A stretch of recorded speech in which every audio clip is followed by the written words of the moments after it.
Assalamualaikum warahmatullahi wabarakatuh. Gimana teman-teman kabarnya sehat selalu ya untuk kita semua. Semoga kita diberi kemudahan dan kelancaran untuk melunasi hutang-hutang kita. Oke, pasti banyak dari lo yang merasa takut ya, apalagi cemas karena sedang telat bayar di pinjol alias pinjaman online. Apalagi kalau udah dapat ancaman dari DC yang bilang masalahnya bakal dibawa ke jalur hukum, dilaporkan polisi atau data lu bakal disebar. Tapi santai dulu ya, jangan buru-buru panik. Jangan langsung terjerumus ke jebakan lain. Dengerin baik-baik karena gue mau bahas tuntas masalah ini biar lo nggak gampang dikebulin lagi sama DC pinjol. Oke, yang jadi pertanyaan, ancaman hukum dan penipuan, benarkah? Oke, gue tahu ya ancaman kayak gitu pasti bikin lo ketakutan. Apalagi kalau udah bawa-bawa pasal penggelapan, penipuan. Jujur ini hal yang paling sering ditanyain ke gue. Bang, saya bakal dipenjara apa enggak? Bang, ini bakal jadi kasus pidana apa enggak? Banyak banget yang nanya kayak gitu. Oke, lu harus tahu ya, kasus utang piutang itu masuk ke ranah hukum perdata, bukan pidana. Utang piutang terjadi karena ada kesepakatan timbal balik antara lu dan pihak pinjol. Lu dapat dana, mereka dapat keuntungan dari bunga. Selama lu nggak memasukkan identitas atau melakukan tindakan kriminal lain, nggak ada unsur pidana di situ. Ya, lu nggak bisa dipenjara cuma karena nggak mampu bayar pinjol.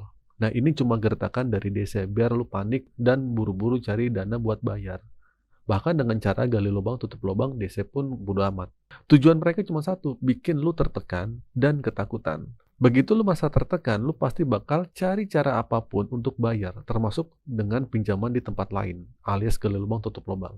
Nah, ini yang mereka inginkan. Itu sebabnya banyak orang yang akhirnya terjebak dalam lingkaran setan utang yang gak ada habisnya. Selalu gue bilang, gak bosen-bosennya, solusi jitu dalam menghadapi ini, putus komunikasi.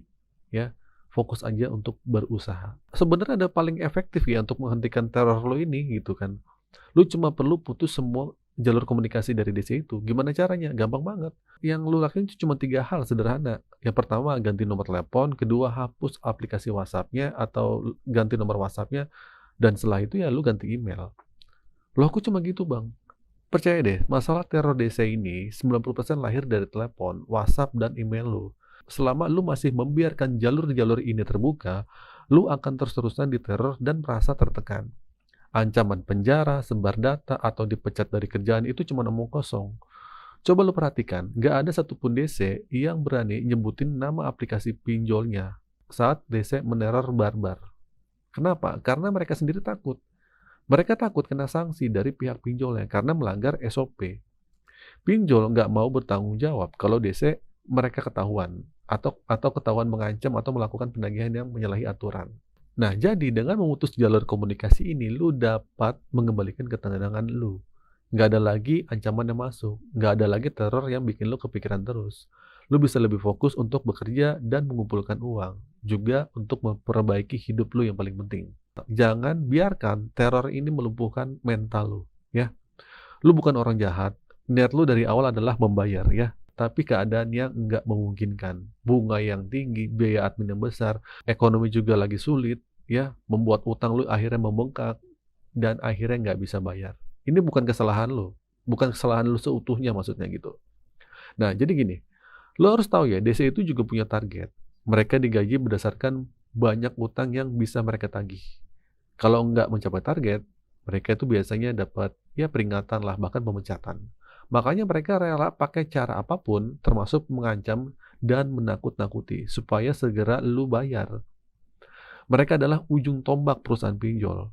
Posisi mereka juga berbahaya karena kalau ketahuan melanggar aturan, mereka bisa lepas tangan dari perusahaan. Jadi ketika lu merasa takut, ingat ya di posisi mereka. Mereka nggak akan berani macam-macam kalau lu tegas, nggak gampang ditakut-takuti. Kalau ada ancamannya mengancam dan sampai berani menyebut nama aplikasinya, itu justru keuntungan buat lu. Simpan buktinya, laporkan, dan lu punya alasan kuat untuk menghentikan pembayaran. Jangan biarkan diri lu hancur karena ancaman buta. Ingat ya, tantangan terberat manusia adalah apa yang dia takuti. Lebih baik malu sesaat karena data lo disebar daripada hancur selamanya karena terjebak utang yang nggak pernah lunas. Nah, ini untuk tambahan buat kalian ya, dari berbagai sumber yang gue baca. Ancaman DC pinjol pada umumnya memang menjadi masalah serius ya, buat kalian yang sedang terjerat di pinjaman online. Namun ada beberapa fakta penting dan hak-hak kalian yang perlu diketahui agar lu nggak mudah panik. Yang pertama, ancaman pidana atau perdata nih Bang. Nah, secara umum, utang piutang adalah ranah hukumnya perdata. Seseorang itu tidak bisa dipenjara hanya karena tidak mampu melunasi hutang. Tapi, ini bisa berubah menjadi ranah pidana jika terjadi hal lain seperti penipuan, pemalsuan identitas saat mengajukan pinjaman, itu bisa jadi lain lah ceritanya. Ancaman penggelapan atau penipuan yang dilontarkan DC itu hanya kali cuman gertakan yang menakut-nakuti. Nah, terus aturan penagihan utang nih, baik pinjol legal atau ilegal. Nah, DC mereka tidak boleh melanggar sembarangan dalam menagih. Kalau pinjol legal di bawah pengawasan Otoritas Jasa Keuangan atau OJK memiliki aturan yang ketat. Penagihan tidak boleh menggunakan ancaman, kekerasan, atau tindakan yang mempermalukan. Penagihan juga hanya boleh dilakukan pada jam kerja yang wajar, yaitu pukul 8 sampai jam 8 malam. Jam 8 pagi sampai jam 8 malam. Dan di alamat yang terdaftar kecuali ada persetujuan lain. Nah, jika DC pinjol legal melanggar aturan ini, mereka itu bisa dikenakan sanksi berat oleh OJK, termasuk pidana, penjara, atau denda. Nah, khususnya pinjol ilegal ini tidak terdaftar di OJK. Nah, ini yang sering banget melanggar hukum. Mereka tuh nggak segan-segan menggunakan teror, kekerasan, atau menyebarkan data pribadi kalian. Nah, masalah memutus komunikasi dengan desa adalah ini yang paling sering gua saranin. Ini membantu lu untuk tidak terus-menerus tertekan dan bisa fokus mencari solusi. Terutama buat lu yang terjerat di pinjol ilegal nih, di mana ancaman teror menjadi senjata utama mereka. Ya nggak? Buat kalian, boleh saja melaporkan ancaman atau pelanggarannya. Jadi jangan takut untuk melaporkan jika lu mendapat ancaman atau perlakuan yang melanggar hukum. Lu bisa melalui hotline OJK di 157 atau di WhatsApp-nya di 081 157 157 157. Dan kalau lu mau usaha juga, lu juga boleh laporin ke situs Polri atau kalian juga boleh kirim email ke Kominfo ya. Terserah deh mau kemana. Nah, oke. Jadi intinya, jangan panik, jangan gampang percaya dengan ancaman DC pinjol ya. Utang piutang adalah masalah perdata, bukan pidana. Lu nggak akan dipenjara hanya karena nggak mampu bayar.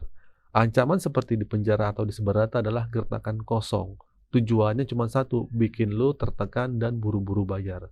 Cara terbaik untuk mengatasi masalah ini adalah memutus jalur komunikasi. Dengan begitu, lu bisa mendapatkan kembali ketenangan, lebih fokus bekerja, mencari uang, memperbaiki hidup, tanpa diteror terus-menerus. Ingat ya, desa juga punya target dan takut melanggar aturan.